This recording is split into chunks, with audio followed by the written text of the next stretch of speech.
B12 and the prevalence of B12 deficiency amongst those that are plant-based, because it is a problem that a lot of people see, especially medical professionals. I think there was a nurse practitioner, maybe a doctor or a dietitian, that they were commenting on my post asking where I get my B12 from and if I know if I'm deficient or not. Now, typically when you are deficient in B12, it doesn't present right away. It can take up to 5 years to present with symptoms. So it's a very important thing to know if you are B12 deficient. And when you are deficient, you can have anemia, memory loss, fatigue, muscle weakness, numbness, tingling, vision loss, constipation. The list goes on and on. And you can get your B12 tested by your primary care physician. It's pretty simple. And there's a lot of different options, which we'll go through here in a second. But the daily requirements are obviously more as you get older. For an infant, not nearly as much. And then you require more as you become older. So adults, we require 2.4 mcgs each day. Now, if you're pregnant, you're going to require a little bit more. If you're nursing, you're going to require a little bit more. So this is something I personally did not become vegan until after I had my daughter. And it was just a personal decision. So what I want to add to this whole thing is that plant-based is one thing. Being vegan is completely different. It's an extreme. It's not for many. I don't even want to say it's not for everyone. It's not for many, because a lot of people can become vegan, but they can become malnourished very quickly. And if you read my post, that's what I thought about most people that were vegan or vegetarian. I thought, oh my goodness, there's no way that they're healthy. They have to be malnourished. And most of them are. I mean, can I get an amen to that? Any of you watching that agree with me that know so many people that are plant-based and they'll eat anything that is not an animal product. They'll eat processed crap all day long just because it doesn't mean that they're eating meat. They're not eating dairy.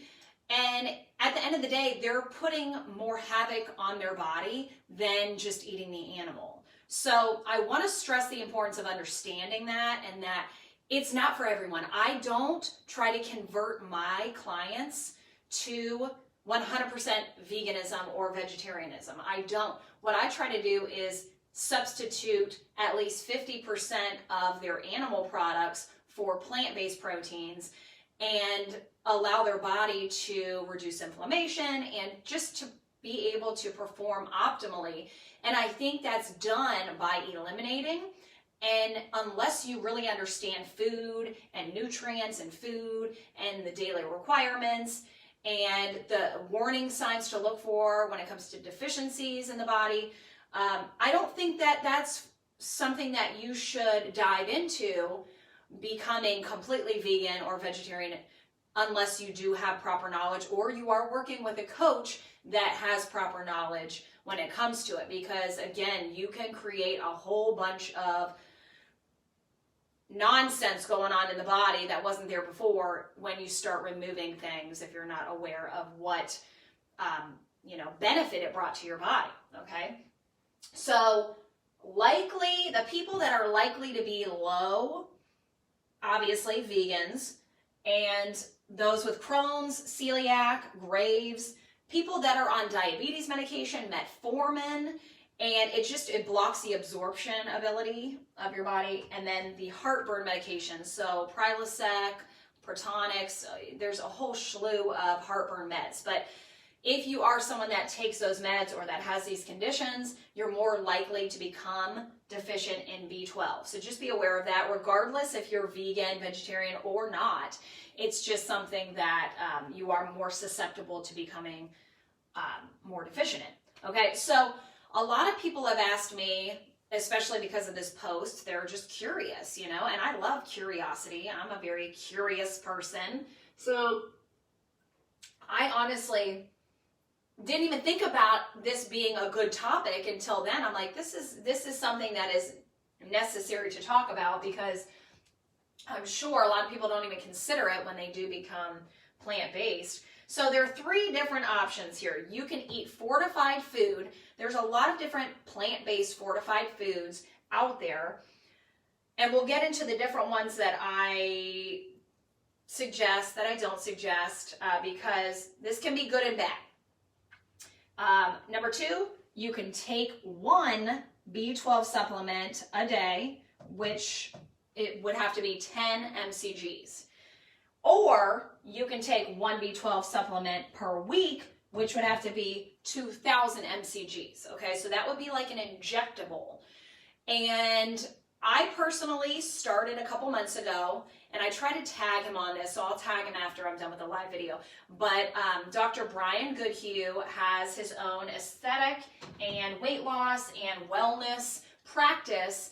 He actually offers the B12 injections. He does it with a Lipo-C as well. If you're someone that's looking for weight loss, he does the combination. So it helps with energy, it helps with detoxification, and just allowing your body to burn fat more optimally.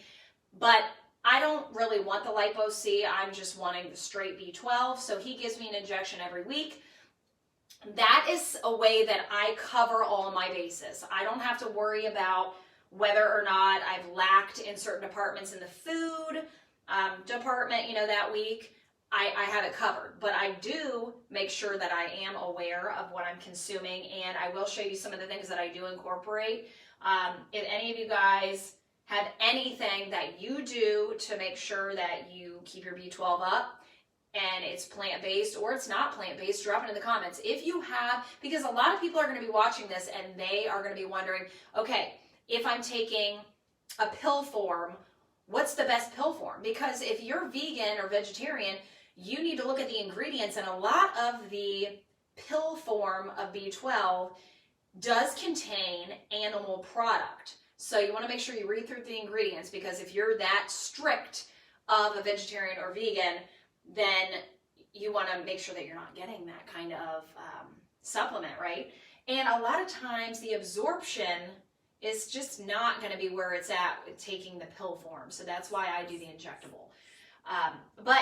So the options for plant-based B12 fortified foods, not that extensive, I will be honest with you.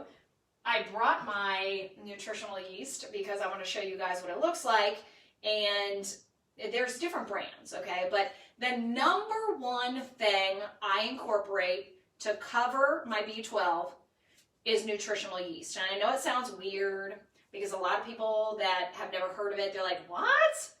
And I'm sorry, I get the question all the time.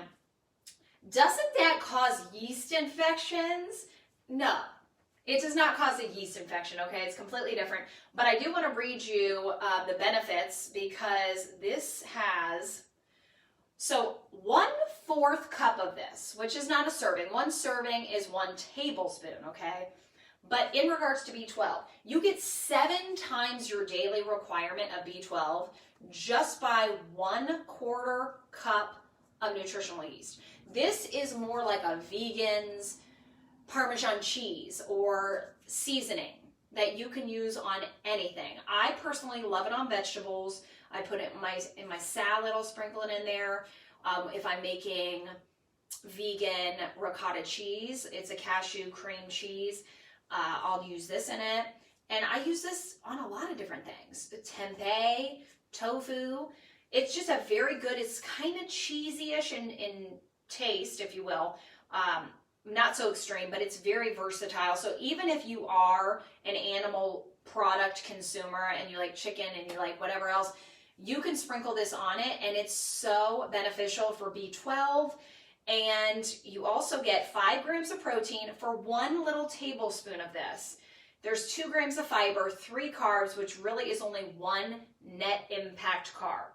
And you get folate, you get B6, you get niacin, you get riboflavin, thiamine, potassium, iron. You guys, you get so much bang for your buck with nutritional yeast. Every single person watching this video should have some in your refrigerator. Just saying. Okay, so that's a really good option. I'll move this so you can see the list.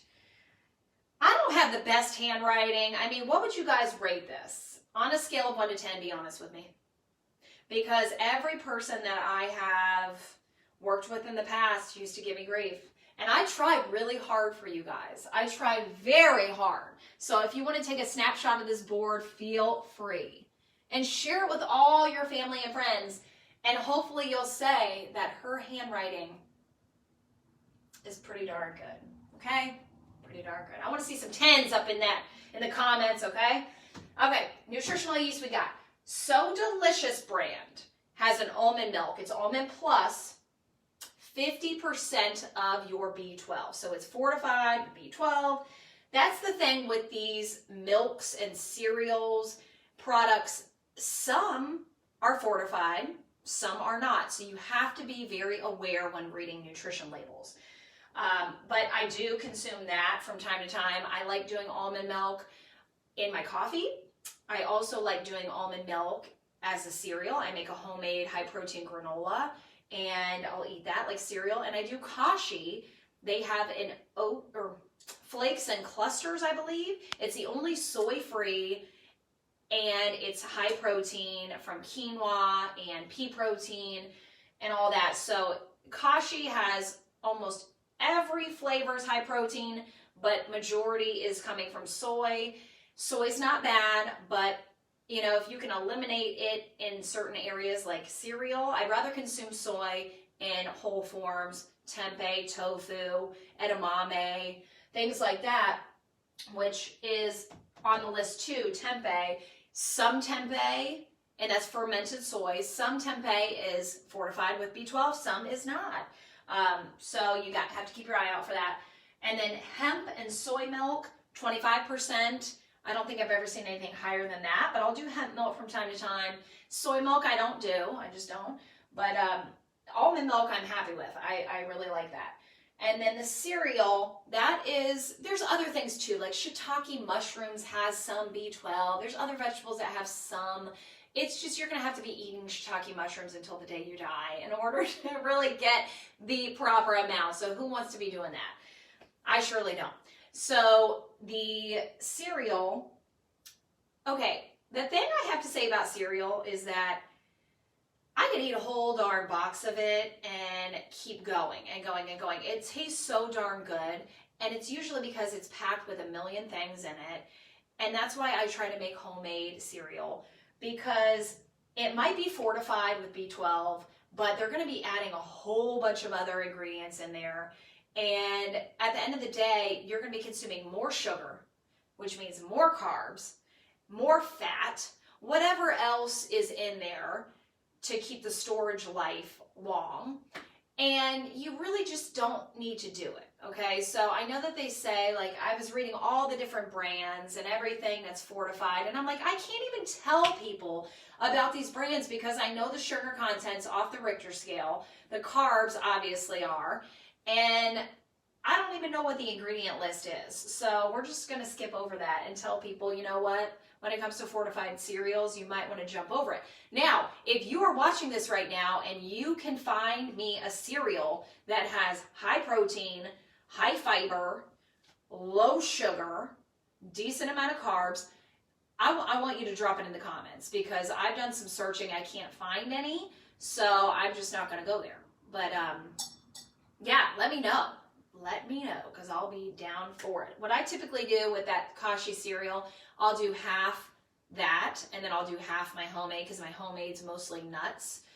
And then I'll do the almond milk and it's so good. And Presley loves it too. So there you go.